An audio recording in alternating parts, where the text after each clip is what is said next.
प्रेरक सुंदर प्रार्थना और विचार।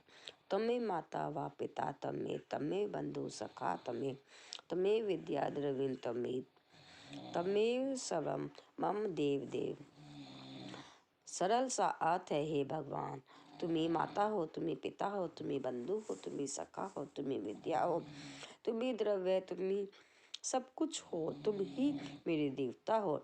बचपन से पढ़ाई है प्रार्थना हम सब ने पढ़ी है। मैंने अपने रटे हुए कम से कम 50 मित्रों से पूछा होगा द्रविण का क्या अर्थ है। संयोग देखिए, एक भी ना बता पाया। अच्छे खास से पढ़े लिखे भी एक ही शब्द द्रविण पर सोच में पड़ गए। द्रविण पर चकराते हैं और अर्थ जानकर चौंक पड़ते हैं। द्रविण जिसका अर्थ है द्रव्य, धन संपत्ति।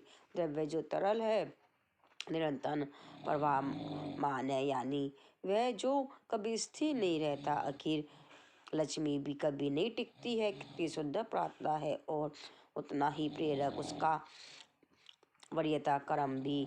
जरा देखिए तो समझिए भी। सबसे पहले माता, क्योंकि वह है तो फिर संसार में किसी की जरूरत ही नहीं। इसीलिए हे प्रभु तुम माता हो, फिर पिता, अतः हे ईश्वर तुम पिता हो। दोनों नहीं है तो फिर भाई की ही काम आएंगे।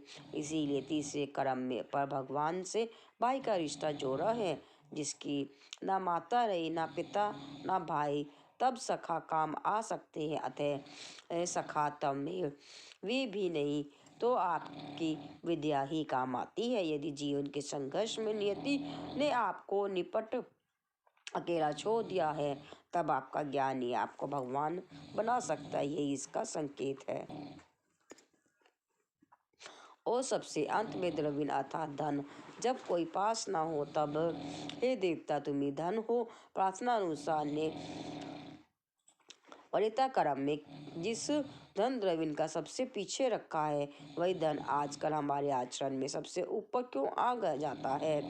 इतना कि उसे ऊपर लाने के लिए माता से पिता तक, बंधु से सखा तक सब नीचे चले जाते हैं, पीछे छूट जाते हैं। वह कीमती जरूर है, पर उससे ज़्यादा कीमती माता पिता, भाई, मित्र, विद्या है। उससे बहुत ऊंचे आपके अपने हैं।